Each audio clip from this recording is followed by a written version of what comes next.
Bonjour le monde et bienvenue dans le monde de Pandagne. Bienvenue dans cette nouvelle vidéo TDI et grossesse / TDI et maternité, là je pourrais le dire, parce que cette vidéo va englober tout le mois de septembre 2023. C'est le mois de naissance de notre petite puce et nous étions tellement impatients de la rencontrer. J'ai essayé de faire des petits vlogs. Début du mois, ça a été comme d'habitude, si je puis dire, en tout cas au niveau des vlogs.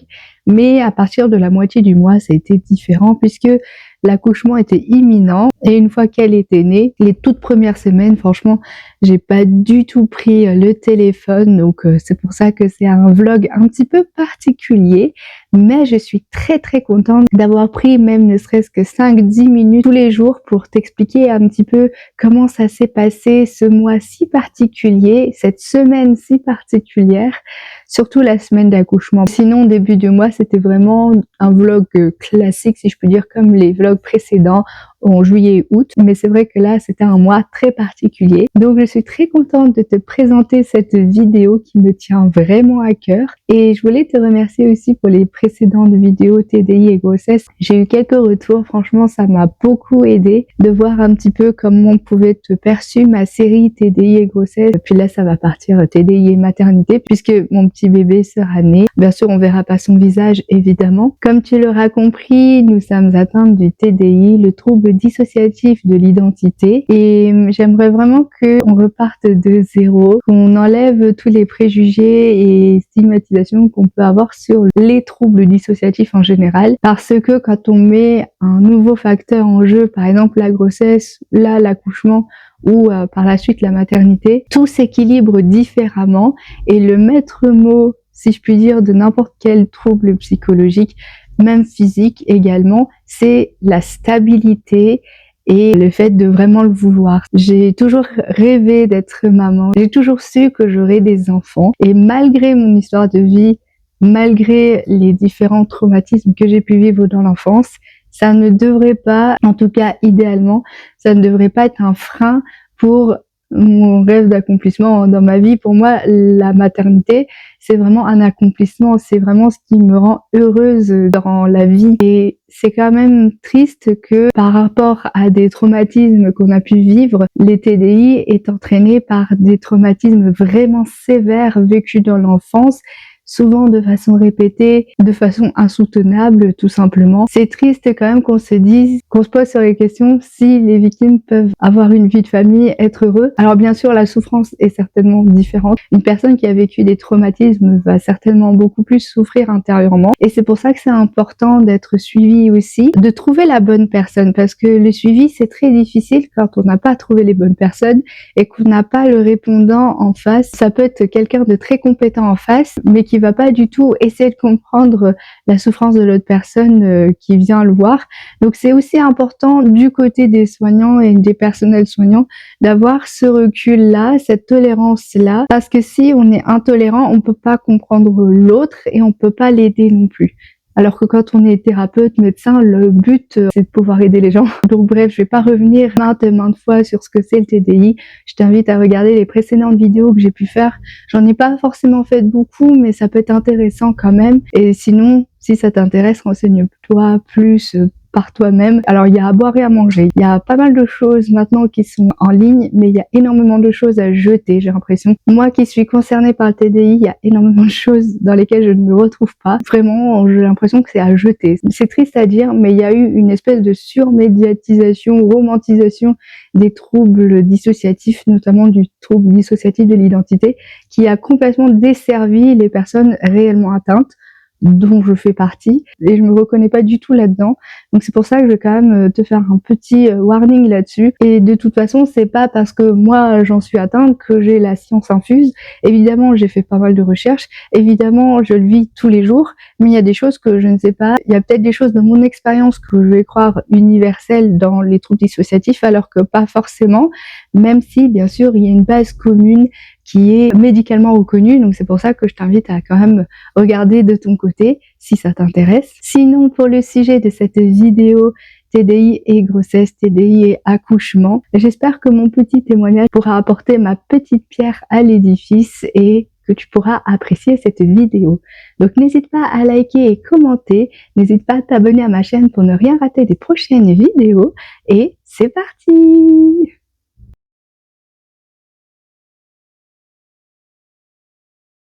Bonjour le monde et bienvenue dans le monde de Pandagne, bienvenue dans cette nouvelle vidéo vlog du mois de septembre. Et comme tu le vois, j'ai accouché, donc je n'ai plus mon gros ventre de femme enceinte. C'est donc du coup un mois qui a été très chargé et j'espère que ça te plaira de nous suivre pendant ce mois de septembre. Si tu as suivi les derniers mois, tu sais que j'étais enceinte et que nous attendions une petite fille. Et ça y est, j'ai accouché, elle est là. Depuis la moitié du mois, nous avons un petit bébé à la maison que bien sûr je ne montrerai pas en vidéo, mais j'en parlerai énormément. J'espère que ça te plaira. C'est parti! Oui, coucou, c'est encore moi. Je sais qu'on vient de commencer la vidéo et normalement je fais ma petite intro d'aujourd'hui, donc 2 ans après l'accouchement, et ensuite je déroule le vlog du mois en question dans le reste de la vidéo. Mais là, j'ai un petit problème. Je suis dégoûtée parce que j'ai tout conservé, mes vidéos, les prises de vue d'il y a 2 ans, mais j'ai un fichier qui s'est corrompu, je ne sais pas pourquoi. Je crois que c'est quand j'ai fait le transfert sur mon disque dur, parce que du coup, moi je filme tout avec mon téléphone, il est juste là. Et comme j'ai pas forcément non plus une place indéfinie, et puis c'était il y a 2 ans quand même, je mets tout ça sur mon disque dur. Et donc quand je fais mes montages, je fais directement sur mon disque dur parce que c'est quand même des fichiers qui prennent beaucoup de place. Et malheureusement, dans la sauvegarde, je pense, il y a un fichier qui s'est corrompu, qui correspond à la journée du vendredi 1er septembre où il s'est passé énormément de choses. Et j'avais vraiment fait un petit vlog comme ça à chaud le lendemain pour expliquer. Et c'est vraiment dommage parce que j'aurais voulu garder ce témoignage-là que j'avais fait en vlog, mais je l'ai perdu. Donc, je vais te le refaire là parce que c'est quand même quelque chose de très important. Je dirais même que c'est la chose la plus importante de mon mois de septembre, à part la naissance, je parle, mais au niveau du vlog et du suivi, parce qu'il s'est passé vraiment un enchaînement de choses impensables. Et c'est pour ça que je voulais reprendre la parole pour revenir là-dessus. Pourtant, il y a 2 ans, et je me souviens très bien de tout ce qui s'est passé, mais sait-on jamais, j'ai quand même pris sur ma tablette, ma nouvelle tablette, des petites notes concernant ce 1er septembre. T'as vu, il y a quand même énormément de choses parce qu'en fait, il s'est passé beaucoup de choses par rapport au suivi, par rapport au TDI et par rapport à comment va se passer la naissance. Le vendredi 1er septembre, donc, j'étais hospitalisée en hôpital complet à l'unité mère-enfant, dans la continuité de la vidéo de la dernière fois. Et j'étais très contente parce que normalement, j'avais une visite de mes parents qui était à partir de 13h. Et malheureusement, j'ai pas pu beaucoup profiter de leur présence parce qu'à 13h30, j'avais un rendez-vous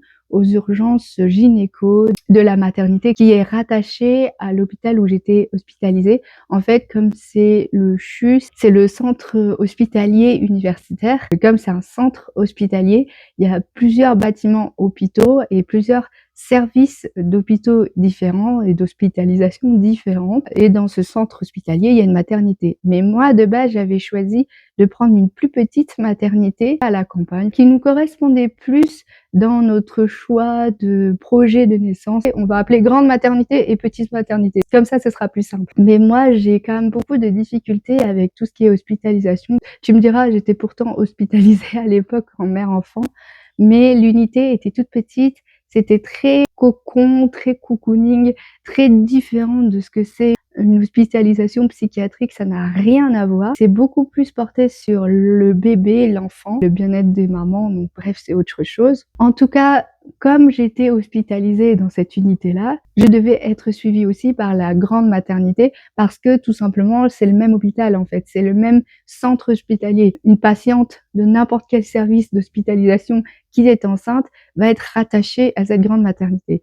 Donc là, tout bête, j'avais un rendez-vous aux urgences obstétricales de la grande maternité pour un monito, pour se rencontrer, ouvrir un dossier ensemble, et puis j'allais repartir très rapidement.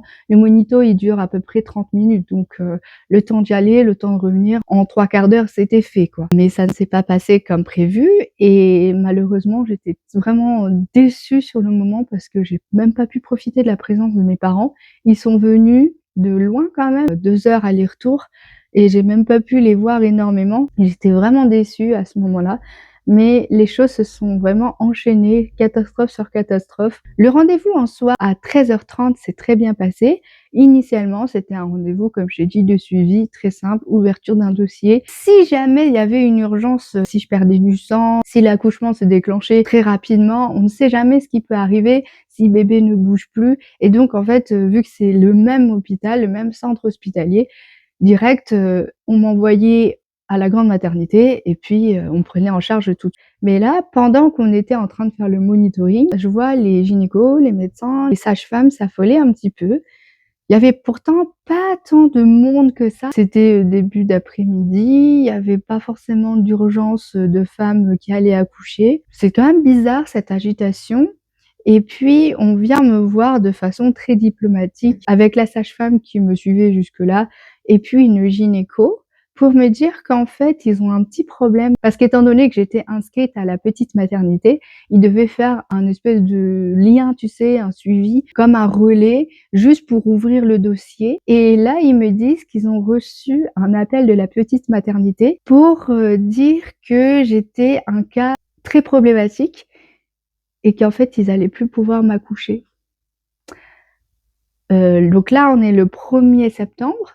Mon terme est prévu le 15 septembre, c'est-à-dire que je suis à terme. Le bébé peut arriver n'importe quand. C'est tout à fait normal qu'un bébé puisse arriver 2-3 semaines avant le terme, ça dépend vraiment de la maturation, de la gestation, c'est tout à fait normal. Donc là, on m'annonce qu'à 15 jours, littéralement jour pour jour, 15 jours du terme de mon accouchement, eh bien, je n'ai plus de maternité.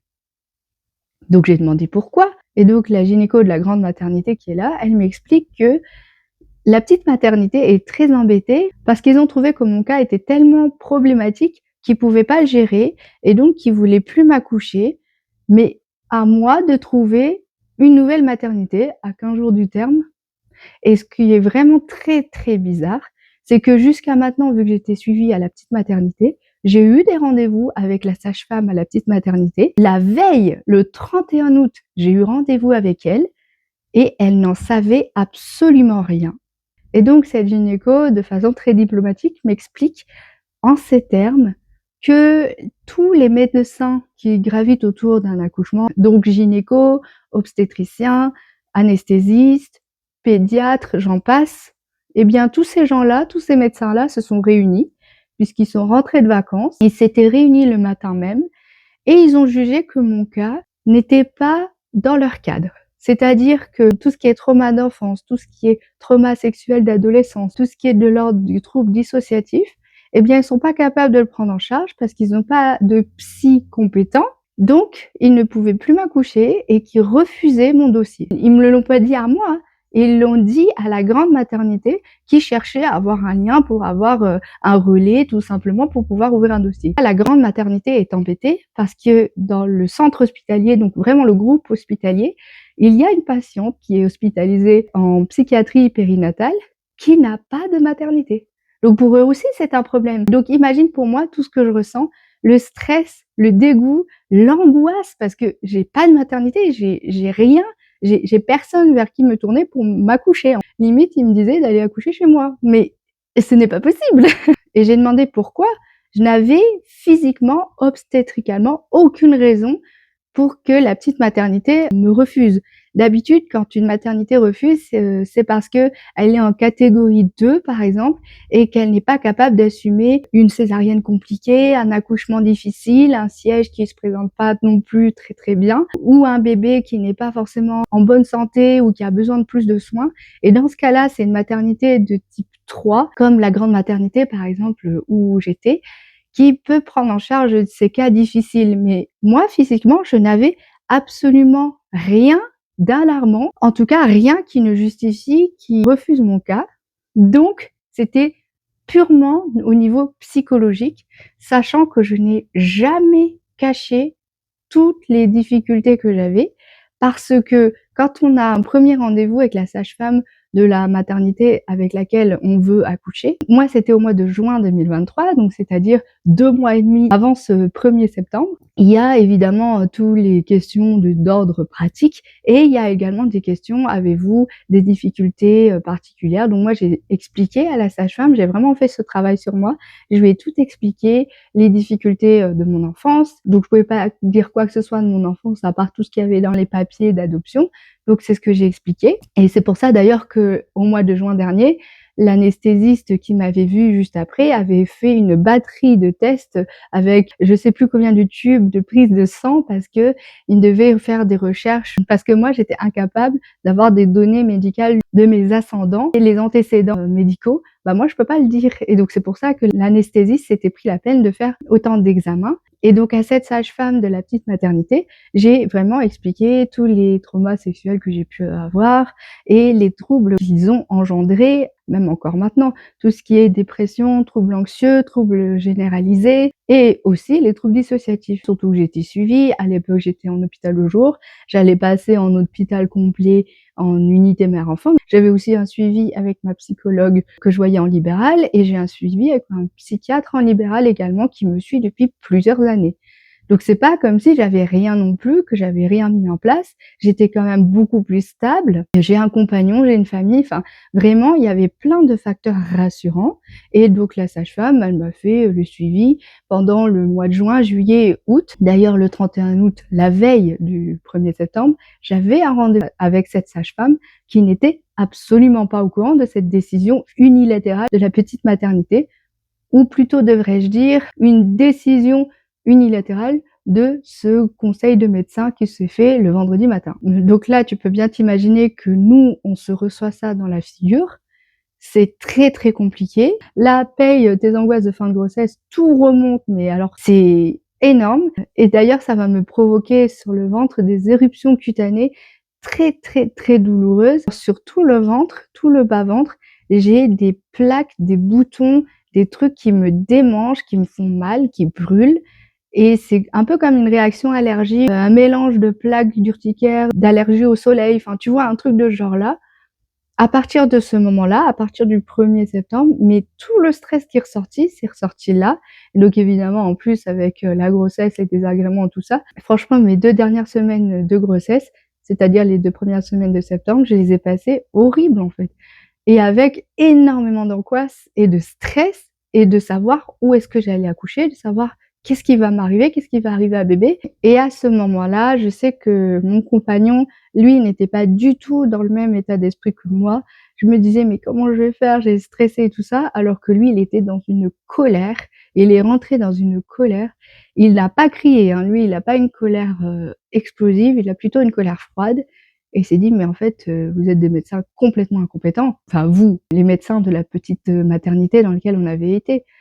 Vous partez en vacances, donc vous laissez les dossiers aux sages-femmes et cetera, qui le gèrent d'ailleurs très, très bien.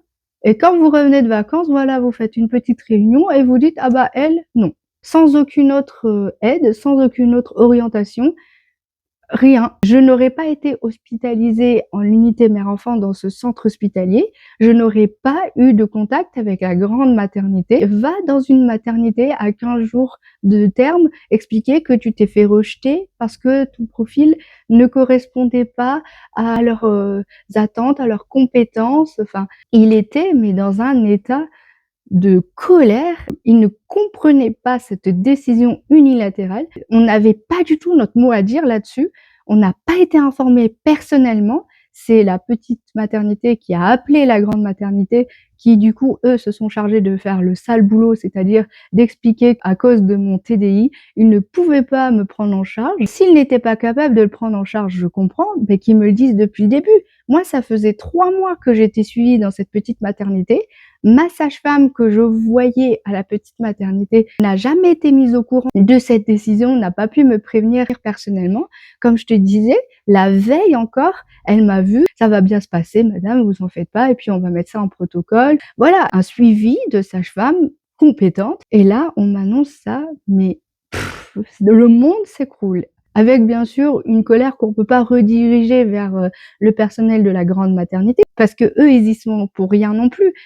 et ils subissent ça également et en plus, ils ont le sale boulot de nous le dire, le rejet dont je fais l'objet. Bref, en tout cas, le changement de maternité est obligatoire à ce moment-là, puisque je n'ai plus de maternité. La petite maternité ne veut absolument pas m'accoucher. Donc en fait, le dossier d'ouverture tout à fait classique, si jamais il y avait une urgence, eh bien en fait devient le dossier principal et donc la grande maternité devient ma maternité principale, celle dans laquelle je vais pouvoir accoucher. Mais pour pouvoir faire tout ça, on doit rattraper les 3 mois de suivi. Par exemple, les 3 mois de suivi que j'ai fait à la petite maternité, eh ben, j'aurais dû le faire à la grande maternité. Mais là, du coup, j'ai dû tout faire en une après-midi. C'est-à-dire protocole anesthésiste, gynécologue, obstétricienne, sage-femme, suivi, tout. J'ai vu aussi la psychiatre du pôle maternité et le contact s'est vraiment super bien passé. J'ai vraiment eu de la chance. Il comprenait du coup l'état dans lequel j'étais. C'était un bourdonnement intérieur. Franchement, essaye de t'imaginer. Pendant 9 mois, tu as eu un but. Tu as préparé ça pendant 9 mois. Tu as été dans une structure pendant 3 mois avec un suivi, tu t'es investi, je n'ai rien caché. Franchement, je me suis totalement ouverte à la petite maternité parce que c'était quelque chose de rassurant pour moi, une petite structure qui est plutôt tournée vers tout ce qui est physiologique. Et puis, ça avait bien accroché, moi, avec la sage-femme de la petite maternité. Et sans qu'on me prévienne personnellement, hein, on passe par un extérieur. C'est vraiment comme s'ils assumaient pas leur décision, mais qu'ils vous mettaient le sale boulot à quelqu'un d'autre. C'était clairement ça. Imagine à 15 jours du terme, à 15 jours de l'échéance, tu te retrouves sans rien. Moi, j'avais l'impression d'être à la rue pour mon accouchement. J'avais pas de maternité, j'avais pas de référent, j'avais personne qui m'avait suivi jusque-là. Et 15 jours avant, branle-bas de combat, on doit tout refaire. Surtout que la grande maternité, apparemment, a pas eu toutes les données qu'ils avaient demandées. Donc, j'ai dû refaire prise de sang, j'ai dû revoir anesthésiste, les médecins, gynéco, tout, dans la même après-midi. Et ça a duré 5 heures. Pour te dire, on est arrivé pour 13h30 et on est parti à 18h30. Tout ça parce que, soi-disant, il n'y avait pas de psy assez compétent pour mon cas et que donc la petite maternité me lâche sans me rediriger nulle part. Donc en soi, heureusement que j'étais hospitalisée en unité mère-enfant et que j'étais déjà patiente dans le centre hospitalier. Ils ont pu prendre toutes les informations de mon dossier d'hospitalisation pour ne pas tout me demander et pas tout refaire entièrement le dossier de zéro pour l'inscription en maternité. Donc on a fait vraiment juste ce qui concernait la maternité et tout ce qui était administratif, ils ont repris de mon dossier d'hospitalisation. Heureusement, sinon j'imagine même pas combien de temps j'aurais dû rester aux urgences obstétricales. Et franchement, ce moment-là, on l'a pas vécu, on l'a vraiment subi et dans aucun cas, on a eu quelconque relais ensuite avec la petite maternité. Franchement, ça fait mal, quoi. Ça fait bizarre d'avoir un refus comme ça, catégorique, unilatéral, des médecins qui sont rentrés de vacances, voilà, ils ont fait leur réunion, parce que ma sage-femme, elle était même pas au courant. Donc là, je peux dire 2 ans après coup, 7-8 mois après, quand je suis retournée dans le cabinet de sage-femme, elles sont quand même en lien toutes entre elles. Sache que la sage-femme de la petite maternité qui m'avait suivie n'avait pas vu mon accouchement dans son unité et du coup se demandait pourquoi, avait demandé un petit peu à ses connaissances sage-femme pour savoir où est-ce que j'avais accouché finalement. Et quand elle a su l'affaire, elle s'est dit mais moi j'étais même pas au courant. Elle a dû avoir des nouvelles après coup, 7 mois après, avec la sage-femme qui m'a suivie au cabinet, rien à voir avec les maternités, pour le postpartum, etc. Franchement, c'est un manque de respect même envers cette sage-femme qui a très bien fait son travail, qui m'a suivie pendant 3 mois et qui n'a du jour au lendemain plus une nouvelle de moi. Enfin, c'est quand même bizarre aussi de leur côté, quoi. Vraiment, j'avais l'impression qu'ils assumaient absolument pas leurs décisions et que pouf, je devais disparaître comme ça. Tout ça pour dire que ce changement de maternité m'a énormément chamboulée en ce 1er septembre et ça a vraiment donné la note pour le reste, du mois, en tout cas les 2 semaines qui ont suivi jusqu'à mon terme, parce que j'avais une angoisse qui s'ajoutait d'être rejetée, on ne sait pas pourquoi, on ne sait pas quand. Moi, je me disais qu'en fait, la maternité pouvait me rejeter la veille, d'accoucher en me disant: «Bah non, on peut pas parce qu'on n'a pas les compétences, parce qu'on n'a pas de psy adéquat» et cetera. J'avais cette peur en moi tout le temps de pas savoir où j'allais accoucher. Pourtant, j'avais fait mon dossier dans cette grande maternité, ils étaient quand même beaucoup plus fiables. Après, quand je me suis inscrite à la petite maternité, pour moi, je pensais qu'ils étaient fiables, mais apparemment pas. En tout cas, c'était vraiment clairement dit que c'était à cause de mon TDI. La petite maternité a vraiment dit à la grande maternité, allez, dépression, ma foi, on peut peut-être gérer. Les troubles anxieux aussi, les traumas sexuels, pas forcément. Troubles dissociatifs, qu'est-ce que c'est que ça? Je sais pas, on prend pas et on lâche comme ça, mais sans aucune redirection, sans aucune compassion pour la maman qui va donner la vie. C'est quand même effarant. Je sais pas toi, je sais pas ton avis, mais en tout cas, moi, encore 2 ans après, là, je peux te dire que ça me marque encore et mon compagnon aussi. Bon après, pour mon compagnon, la colère s'était un peu estompée et il a compris que de toute façon, ça ne servait absolument à rien de demander quoi que ce soit à cette petite maternité. Un quelconque explicatif, genre même juste une explication nous aurait suffi, mais rien du tout. On n'a plus du tout une nouvelle. Et le fait qu'on t'impose une décision extérieure comme ça sur un sujet aussi intime que la naissance de ton enfant, c'est quand même... Bref, donc c'est pour ça que je disais que j'étais un peu déçue d'avoir perdu ce petit vlog parce que c'était vraiment quelque chose d'important et en plus d'avoir la réaction à chaud. Le lendemain matin, j'ai fait le petit vlog pour t'expliquer parce que bon après moi je suis rentrée à 18h30, on est parti des urgences obstétricales, on est rentré vers 7h moins le quart et mes parents ils ont pu rester un tout petit peu pour que je les revoie après, mais ils m'ont retrouvée en larmes, j'étais pas bien et tout. Et en plus, je les ai fait venir pour une après-midi où ils se sont retrouvés sans me voir. Enfin vraiment, c'était lunaire ce truc. Et ils sont repartis une demi-heure après quoi. Donc vraiment, c'était très compliqué ce jour-là. Et je me suis couchée le soir en pleurs quoi, en pleurs. En tout cas, tout ça pour dire que c'était vraiment une journée difficile, que même encore actuellement, je comprends pas ce qui s'est passé. Et cette décision-là, en soi, malgré tout, après coup, c'était pour un mieux. Parce que s'ils sont capables d'agir comme ça et de prendre cette décision-là, autant que j'y aille pas du tout. Parce qu'ils auraient vraiment pas pris soin de moi et de mon bébé. Alors bébé, certainement, parce que bon, c'est une maternité, ça reste quand même pour les bébés.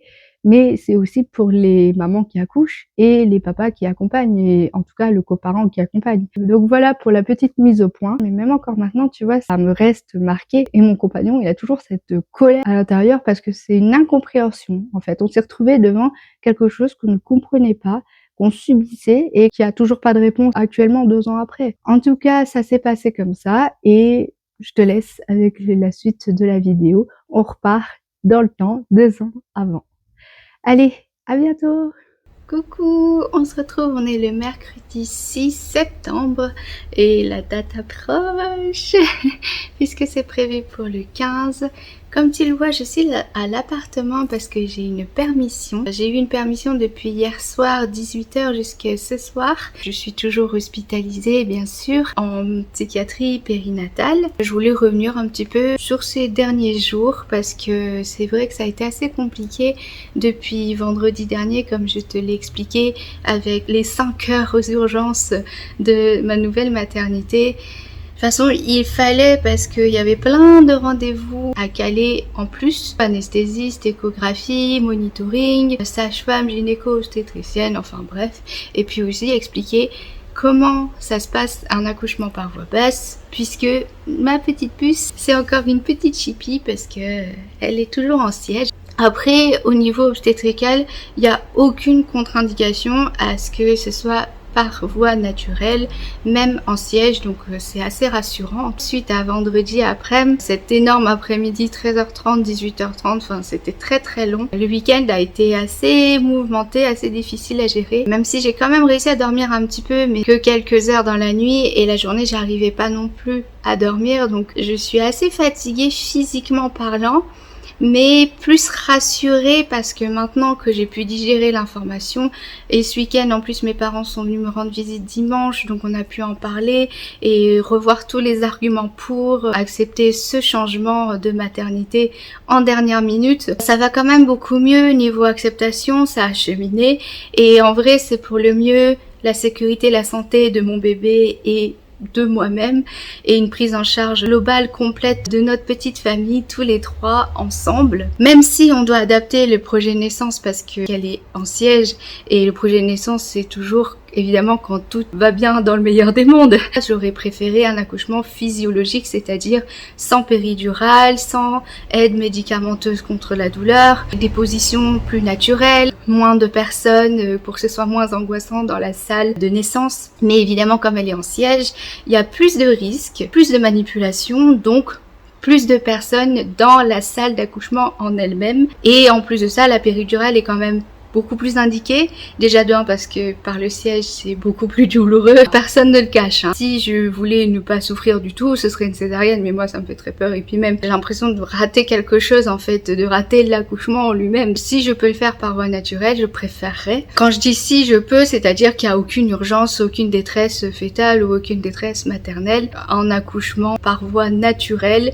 même par le siège, c'est possible. Et en tout cas dans cette nouvelle maternité, ils savent très bien gérer ces cas-là, ils en font tous les jours. Donc c'est très rassurant à ce niveau-là. En plus de ça, si bébé a le moindre problème, tous les spécialistes sont sur le terrain, ils sont déjà là, ils sont tout prêts. Enfin, il y a beaucoup plus de personnes qui gravitent autour. Donc l'intérêt justement d'une si grande maternité. Et bon, le côté plus angoissant pour moi, mais ça c'est à moi de le travailler bien sûr. Ça a été quand même assez difficile et long comme acceptation. Moi c'est vrai que j'avais une énorme déception de moi-même parce que je me disais bah merde, puisque je suis comme ça, puisque j'ai vécu tous ces événements difficiles, je peux pas accoucher comme toutes les mamans, comme tout le monde, enfin tu vois ce que je veux dire. Évidemment il n'y a pas de normalité, évidemment tout accouchement est différent, mais j'avais vraiment honte parce que c'est lié, que le refus de ma première maternité en dernière minute, c'est vraiment lié au domaine psychique, vraiment par rapport à ces dissociations et tout ça. Après, il vaut mieux qu'ils soient honnêtes et qu'ils disent qu'ils se sentent pas aptes à me prendre en charge entièrement, quand bien même au niveau physique, obstétrical, tout va bien. Après, ce qui me rassure aussi, c'est que tous les jours, en fait, j'ai un rendez-vous, une consultation avec les psychiatres ou la psychiatre du service, bien sûr, hospitalisation. Ça tombait très bien, que mon compagnon soit là aussi. Et ce qui m'a beaucoup rassurée, c'est que justement, les psys qui sont médecins dans cette unité-là, qui me connaissent depuis déjà 2 semaines, puisque ça fait plus de 2 semaines que je suis hospitalisée et que ça fait 2 semaines qu'ils me suivent et qu'ils me voient tous les jours évoluer, les psychiatres, donc les médecins, ont quand même bien précisé qu'il n'y avait aucune contre-indication psychologique pour un accouchement par voie naturelle, quand bien même il y a des dissociations, quand bien même il y a des traumas sexuels, quand bien même il y a un vécu très difficile et lourd. Et c'est très rassurant parce que autant dans le domaine psychique que le domaine obstétrical physique, il n'y a aucune contre-indication pour que je puisse accoucher tel que je le souhaite. En tout cas, avec ma petite puce qui se présente en siège quand même. Et aucune indication à la césarienne pour des raisons de sécurité de la maman. Ça, c'est quand même très rassurant. La seule chose maintenant à travailler pour moi, c'est que cette angoisse d'une très grande maternité, de ces infrastructures qui font très hôpital par rapport à la petite maternité que j'avais choisie en premier lieu. Mais en soi, c'est pour un mieux pour mon bébé, pour moi. Je dois vraiment me focaliser le plus sur ça. Tant que ma petite puce va bien, tant que tout se passe bien, en fait, c'est le principal. Donc je me sens quand même beaucoup mieux. En plus de ça, on a pu discuter avec la psychiatre du pôle qui justement travaille dans ce service hospitalisation mère-enfant depuis quand même pas mal d'années. Et se mettant à la place des mamans, elle se dit c'est vrai que quand on prend en charge des femmes enceintes, ça peut devenir long l'hospitalisation. Et effectivement, là j'entame la 3e semaine, c'est assez long. Mais c'est nécessaire pour que ce soit plus facile à vivre. Justement, elle m'a parlé de permissions beaucoup plus récurrentes et un petit peu plus longues. Donc par exemple, là c'est pour ça que j'ai pris la nuit de mardi à mercredi, ça coupe la semaine. En plus j'ai des rendez-vous. Ce matin j'ai rendez-vous justement à la maternité parce que je dois faire une perfusion de fer étant donné que je suis en anémie actuellement. J'ai besoin de compléments en fer, mais vu que j'ai pas pris mes compléments en fer en forme de médicaments depuis le mois de juin, mon taux d'hémoglobine, de ferritine ne s'est pas amélioré tout seul, donc j'ai besoin de compléments en intraveineuse. Donc c'est pour ça que j'ai rendez-vous ce matin de 9h à midi. C'est très long parce qu'il y a une demi-heure de monitoring avant, la perfusion qui dure à peu près 2 heures et une demi-heure de monitoring après, voir si tout va bien, on check bébé, on check maman, est-ce que tout va bien, voilà. Et cet après-midi j'ai rendez-vous chez l'ostéo, donc comme ça pour tout bien remettre en place, autant le squelette, les muscles et tout ça, donc juste avant l'accouchement. l'accouchement. Et donc je parlais de mes permissions. J'ai aussi une permission le week-end. Ce week-end, j'ai demandé de vendredi soir, la nuit de vendredi et de samedi, et je rentre dimanche soir. Après ça, lundi prochain, on refait le point, à savoir est-ce que je reste hospitalisée jusqu'à l'accouchement avec des permissions comme je fais cette semaine, ou alors est-ce que je peux tenter de rentrer chez moi une semaine jusqu'à l'accouchement. Je rentre chez moi comme prévu. Donc j'ai deux possibilités. La psychiatre a vraiment mis en avant le fait que c'est quand même bien la dernière semaine, ou en tout cas les derniers jours avant l'accouchement, de se retrouver cocooning chez nous, de se retrouver en couple, vivre ce moment de passage de couple à famille. C'est quand même très important, et en tout cas pour nous c'est extrêmement important aussi, et ils l'ont très bien compris. Mais au niveau sécurité, est-ce que ce serait pas mieux que je reste quand même hospitalisée avec des permissions, parce que même si je suis en permission, comme là par exemple maintenant, ma chambre est gardée, s'il y a le moindre problème, je peux revenir, s'il y a la moindre difficulté, je peux revenir, j'ai encore tout le suivi qui est lié. Donc est-ce que ce serait pas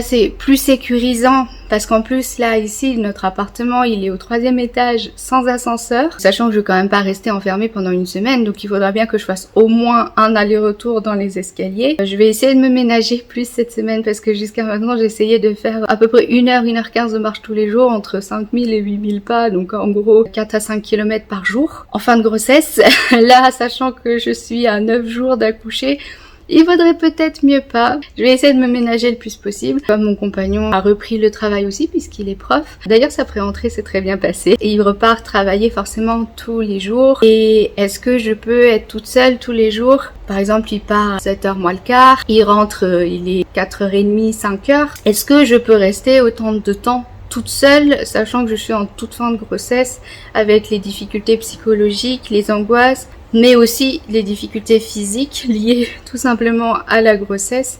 Donc vraiment, il faut voir, il y a les deux possibilités et le service d'hospitalisation est ouvert aux deux possibilités. Il faut que j'en reparle avec mon compagnon, que j'en reparle aussi avec mes parents pour avoir leur avis, dans le sens où c'est toujours bien d'avoir un autre avis éclairant, quelqu'un qui est un petit peu plus en dehors de la situation, quand bien même mes parents sont quand même très proches de moi. C'est quand même bien d'avoir aussi un avis plus sage, plus avisé. Est-ce que la sécurité, la santé ne primerait pas sur justement ce désir de pouvoir rentrer à la maison et de se retrouver? On verra ça, j'ai encore de toute façon quelques jours avant de pouvoir décider. J'en reparle demain avec les médecins, donc on verra bien. Je voulais juste parler un petit peu ce matin. D'ailleurs, t'as vu, j'ai retrouvé ça. Comme il fait extrêmement chaud, j'ai essayé de retrouver des vêtements où je suis quand même plus à l'aise, et j'ai retrouvé ça, je suis contente. Donc je vais aller à mon rendez-vous à la maternité. En plus, ça me permettra de me désensibiliser un petit peu par rapport justement à cette angoisse d'une immense maternité et tout ça. Là, je suis l'accueil hospitalisation de jour, donc je verrai aussi un autre pôle. Et cet après-midi, l'ostéo. Ensuite, on rentre un petit peu à la maison, je pense, profiter encore un peu à deux, et je reviens à 18h en hospitalisation. Je vais essayer de continuer de vlogger pour que tu suives un petit peu ce mois-ci aussi. Voilà, je te laisse et je te dis à bientôt.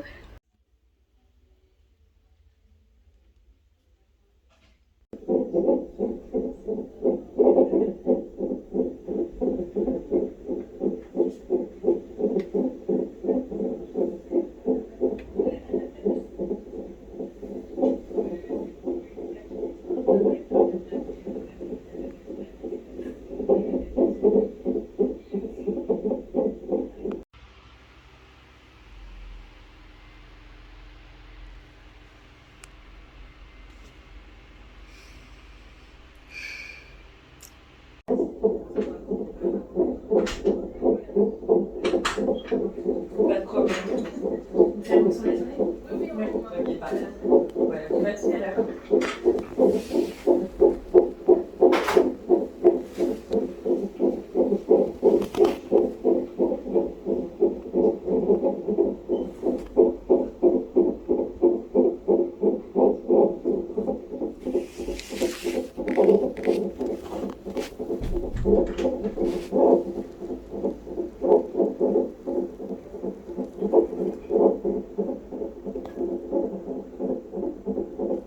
Bon, alors je suis toujours à la maternité. J'avais normalement de 9h à midi la perfusion ce matin, mais j'ai fait une réaction allergique au produit de fer qui m'a été injecté.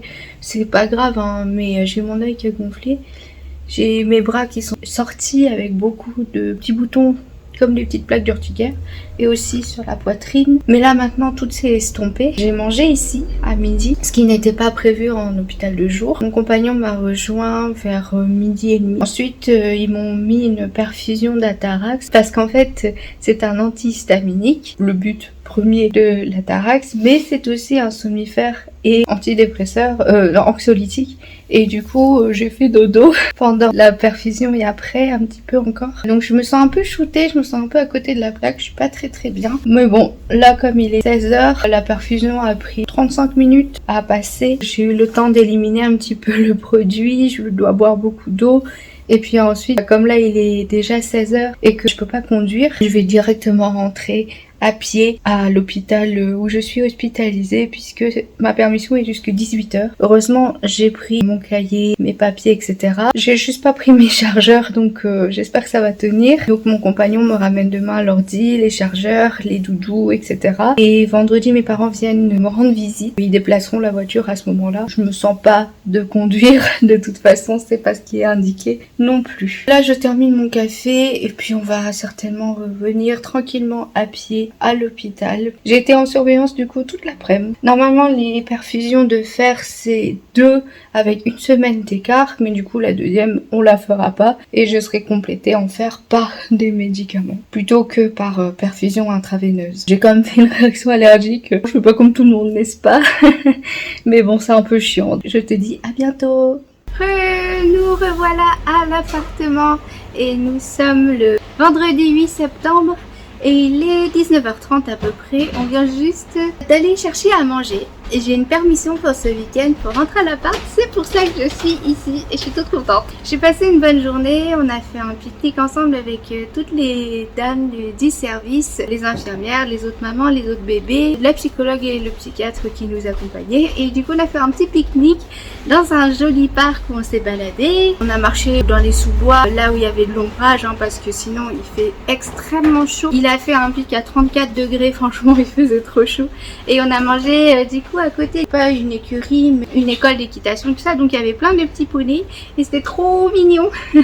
Et Flora a trop adoré aussi, mais Flora, il faut pas qu'elle se montre trop à l'extérieur, il faut quand même qu'elle soit bien sûr accompagnée. Flora était accompagnée bien sûr, moi j'étais là, Lilith, et il y avait aussi Mia. Les deux adorent les pique-niques. Du coup on était toutes calmes et ça a changé. Les infirmières se sont inquiétées et tout, mais en fait c'est juste parce que c'était Mia, mais elle a pas dit que c'était elle, parce qu'elle est très timide, mais donc ils surveillaient quand même que tout allait bien. Des choses vont changer par rapport à l'hospitalisation, puisque actuellement je termine la 3e semaine d'hospitalisation. Quand j'étais rentrée, on en avait prévu 2. Suite à des consultations avec les psychiatres, puisque je vois la psychiatre tous les jours, on s'était dit que c'était quand même plus rassurant d'englober tout l'accouchement et l'arrivée de bébé, et donc de continuer l'hospitalisation jusqu'à l'accouchement et de revenir ensuite après la maternité à l'hôpital également en hospitalisation complète avec mon bébé. Mais quand la chef de service est rentrée de vacances, il y a eu du changement, elle a réévalué mon cas. On a eu des entretiens ensemble aussi avec 2, 3 psychiatres en même temps, plus bien sûr à chaque fois une infirmière, c'est toujours le protocole. Et donc cette psychiatre là qui est quand même référente et qui travaille là depuis plusieurs années, qui a quand même plus d'expertise, d'expérience que certainement les internes, mais enfin, en tout cas, ils ont parlé entre eux, entre médecins et en équipe. Et en vrai, ils se sont dit que ce serait mieux que je rentre chez moi un petit peu avant l'accouchement, puisque le terme est prévu le 15 septembre, c'est-à-dire vendredi prochain. Là, j'ai une permission pour le week-end, je reviens dimanche soir, mais c'est pour une sortie mardi soir, 17h, 18h, quelque chose comme ça. Parce que ce serait bien de passer quelques jours à la maison, déjà pour retrouver mes marques. C'est un temps qu'il faut aussi qu'on prenne tous les deux en tant que couple avant l'arrivée de bébé. C'est plutôt elle, ce point de vue-là, qu'elle voyait. Moi, je voyais plus ce côté sécurisant, le fait que dans la journée, je suis pas toute seule dans mon état. Comme mon compagnon, évidemment, il est prof, il a repris le boulot. La journée, il part à 6h30, 7h moins le quart et il revient vers 16h. Tout ce laps de temps-là, du coup, je suis toute seule et c'est plutôt ça qui est angoissant, de rentrer en étant toute seule à la maison, mais bon. Ça s'est décidé comme ça, donc je reviens quand même à l'hôpital dimanche soir. Lundi, on fait le point parce qu'ils ont aussi leur synthèse hebdomadaire le lundi matin. Et mardi, je sors. Donc voilà, c'est prévu comme ça. Évidemment, si la petite décide de venir avant, c'est tout à fait possible aussi. Et dans ce cas-là, ça se fera dans la continuité. Puisqu'au retour de la maternité, je rentre comme prévu avec bébé en hospitalisation complète, même si c'est quelques jours ou une semaine, histoire de bien checker que tout aille bien, que tout se mette bien en place, avoir les conseils le plus possible. Et puis si j'ai besoin de plus, parce que le postpartum c'est quand même une période de fragilité assez extrême, surtout quand on a un terrain psy assez délicat ou douloureux comme c'est mon cas. La grossesse c'est quelque chose de très protecteur, mais l'accouchement ça peut être au contraire délétère pour la santé mentale, parce qu'on parle souvent de dépression postpartum, ça peut être le cas. Donc c'est pour ça que je reviendrai quand même quelques jours ou une semaine avec mon petit bébé juste après la maternité en hôpital complet. Et si tout va bien, je rentrerai chez moi. Du coup, retour à la maison et mon compagnon prendra son congé paternité juste après. Je parle de ça parce qu'en fait, comme c'est le mois de l'accouchement, ça approche. Le terme est prévu la semaine prochaine, mais ça peut arriver ce week-end, ça peut arriver début de semaine prochaine. Comme ça peut être le terme, au terme il y a un rendez-vous donc qui est déjà posé avec la maternité à 10h vendredi. Et dans ce cas-là, on check si tout va bien. Après, je reviens tous les jours ou tous les 2 jours à la maternité, checker si tout va bien. À J+4, il y a déclenchement parce que à un moment, il faut bien que la petite poulette elle sorte. Et le déclenchement, ça fait très mal parce que c'est des contractions mécaniques qui sont pas du tout naturelles et du coup, toutes les hormones qui sont mises en place autour, par exemple l'endorphine et tout ça, ça ne se met pas en route et donc du coup, la sensation, en tout cas la douleur est plus intense. Les contractions mécaniques sont pas forcément aussi efficace, donc ça peut durer très longtemps, très longtemps, surtout pour un premier. Ça peut durer 24 heures, 48 heures, 72 heures, 96 heures, peu importe, c'est possible. Donc on verra comment la petite aura décidé de venir. Je t'en parlerai plus en détail bien sûr par la suite. S'il y a une petite coupure, bah tu sauras pourquoi. Ce sera pour la bonne cause, mais je t'en parlerai bien sûr à la fin du mois. Donc voilà, je suis super contente d'être en permission et de rentrer chez moi. Ça reste quand même une période de grand plongeon dans l'inconnu, donc ça peut être assez angoissant parfois, surtout le pic le soir où justement il peut y avoir des angoisses qui remontent. Mais sinon, je suis très contente. En plus ce week-end, mon compagnon ne travaille pas. Dimanche, mes parents viennent nous rendre visite à l'appart et me reconduisent à l'hôpital. Franchement, tout est bien cadré, encadré et du coup c'est très rassurant. Donc voilà, je te laisse pour aujourd'hui et puis je te dis à bientôt.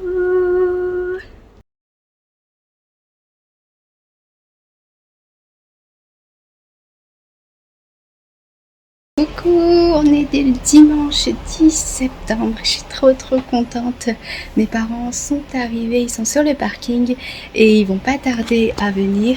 Et je suis trop contente parce que la permission s'est super bien passée. Mon compagnon est là et du coup c'est super cool qu'on soit ensemble. On n'a rien fait de spécial, on a commandé à manger et tout, c'était trop bien. Et hier j'ai quand même réussi à faire pas mal de choses, je suis trop contente parce qu'en fait il fait extrêmement chaud et j'ai beaucoup de mal à supporter la chaleur en étant là 5 jours d'accoucher, donc vraiment c'est hyper dur, mais j'ai quand même réussi à prendre le bus pour aller chercher la voiture qui était garée à la maternité depuis mercredi où j'avais fait la perfusion et la réaction allergique, donc je pouvais pas reprendre la voiture mercredi et du coup depuis j'ai pas eu le temps d'aller chercher la voiture. Donc on est allé hier après-midi. Heureusement il y a un forfait patient hospitalisé, donc j'ai payé que 9 €, sinon ça aurait été 89 €. J'ai quand même réussi à prendre le bus avec mon compagnon. Les transports en commun, ça fait 1 an et demi que j'arrivais plus du tout à les prendre parce que c'était trop prenant pour moi. Et là j'ai 10 minutes en bus, hein, mais j'ai quand même réussi à le prendre et ça c'est quand même notable. Donc on a récupéré la voiture, on a fait les courses et on est rentré parce que j'étais vraiment crevée. Je suis trop contente parce que j'ai aussi fait ma pédicure. Ça faisait 1 mois et demi que je l'avais faite et du coup j'avais les ongles beaucoup trop longs et je commençais à me blesser avec la longueur. Et je les ai refaits, j'ai tout bien nettoyé et tout. En plus ça fait du bien de prendre soin de soi, de ses pieds. J'ai fait un bain de pied aussi. Le seul truc c'est qu'avec le gros ventre c'est des fois compliqué de me plier pour pouvoir atteindre mes orteils, mais bon. J'ai quand même réussi, j'ai mis à peu près 1 heure et on a regardé une série Netflix et franchement ça c'est trop cool d'être à la maison en permission. Et cette nuit il faisait tellement chaud, j'ai même pas réussi à m'endormir correctement. Plus j'ai commencé à avoir un petit peu de réaction physique, des petites contractions qui font pas mal, hein. C'est assez désagréable, mais j'ai fait quand même des contractions et quelques pertes blanches. J'ai pas réussi à m'endormir, en tout cas pas avant 3h30 du matin. Donc voilà pour ce week-end, je suis trop contente. J'ai réussi à faire beaucoup de choses, à être complètement détendue. Là ça me fait bizarre quand même de retourner à l'hôpital ce soir, sachant que c'est pour repartir mardi soir. Ça m'angoisse quand même beaucoup de repartir mardi chez moi parce que la journée je suis toute seule forcément. Là ce week-end j'ai pas du tout angoissé parce que mon compagnon ne travaillant pas le week-end, il n'y avait pas d'angoisse à avoir d'être toute seule à la maison dans mon état. La semaine prochaine c'est autre chose. En tout cas je suis trop contente, mes parents vont arriver. J'espère qu'il va pas faire trop chaud, mais voilà, je te laisse. Coucou, on se retrouve, on est le mercredi 13.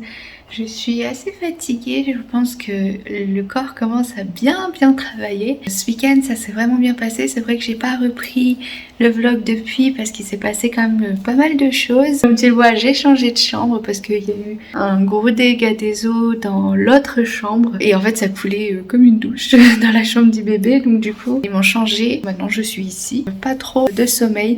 Déjà de base quand je dors pas chez moi je dors pas bien, mais alors encore plus à l'hôpital quoi. Et lundi j'ai commencé à ressentir un peu plus de contractions. Déjà ce week-end j'ai ressenti des contractions pas régulières, environ toutes les 35-40 minutes. Ça se prépare. Lundi j'ai commencé vraiment à ressentir beaucoup plus en intensité les contractions. Lundi après-midi, ça a été vraiment beaucoup plus fort, au moins tous les 20 minutes, puis ensuite tous les quarts d'heure, où j'avais des contractions qui étaient vraiment douloureuses. Du coup, il y a eu une petite alerte, il y a eu une alerte dans la soirée, parce que les contractions devenaient de plus en plus régulières, jusqu'à 5 minutes à chaque fois, 3 minutes, plus ou moins douloureuses, pas toutes, mais en tout cas, je sentais que ça contractait, ça durcissait vraiment beaucoup. Ce qu'ils ont fait à l'hôpital, c'est qu'ils ont organisé un transfert pour la maternité parce que ça pouvait arriver à tout moment. Donc j'ai fait un petit tour à la maternité lundi soir. On est parti